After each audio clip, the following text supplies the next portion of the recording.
Hi, my name is Pablo Zabaleta and I welcome you to this video where we will be covering Chapter 13, Aggregate Planning from the Heizer and Render book. As always, let's start with our outline. In this case, we will be covering what is aggregate planning or aggregate programming. The aggregate planning requirements, the nature of aggregate planning, some aggregate planning strategies, and some aggregate planning options that we have. So, what is aggregate planning or programming, as some other people call it? It's adjusting our capacity to medium-term demand. That is, the scheduling or production of a time horizon between 3 and 18 months. But watch out. Short term, medium term, long term, it all depends on your reality. In the case of a human, for example, being underwater for longer than 2 or 3 minutes is a very long term, usually.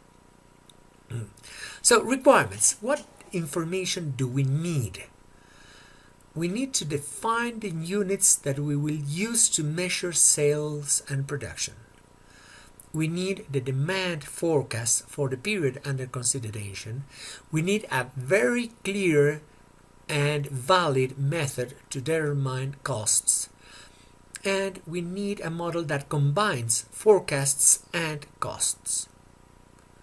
That is to say, if you don't have information, you cannot get into aggregate planning. Period. What is the nature of EP? The nature is combining the right resources in general in global terms. We're talking about how many cars we should produce, how many tons of steel. It doesn't tell us how many two-door cars, how many four-door cars, how many open the sports cars. The AP is part of a broader production planning system.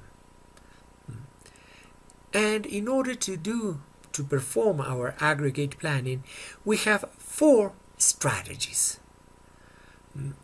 We have capacity options, where we'll see in the following minutes what is it about. We have demand options, we have catch-up, and we have balanced.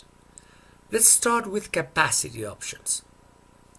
Capacity options are, for example, changing our inventory stock levels.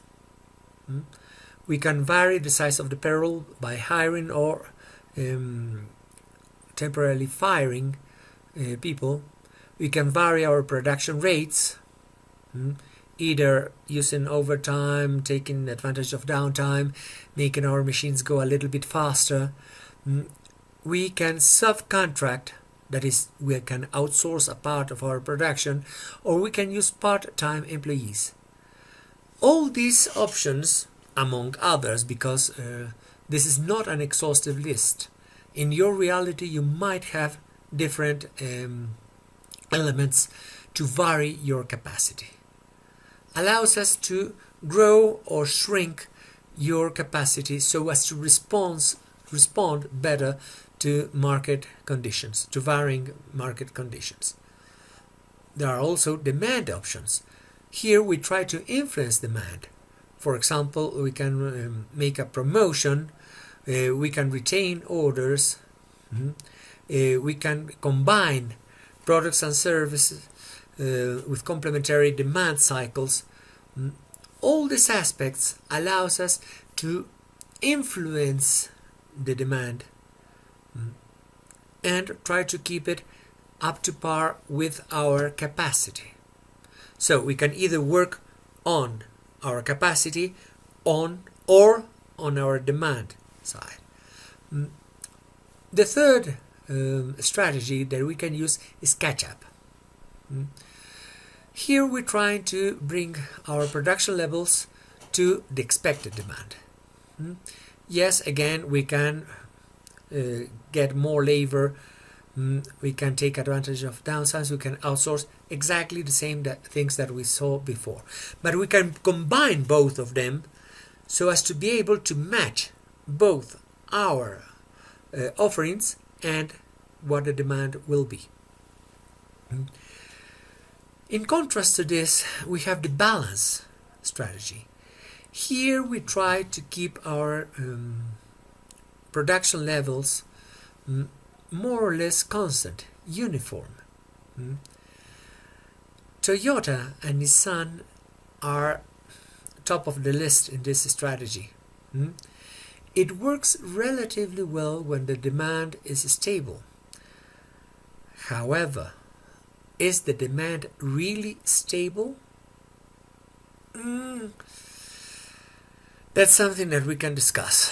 However, what we cannot discuss is that Toyota and Nissan have made huge earnings out of making this work. That's a fact.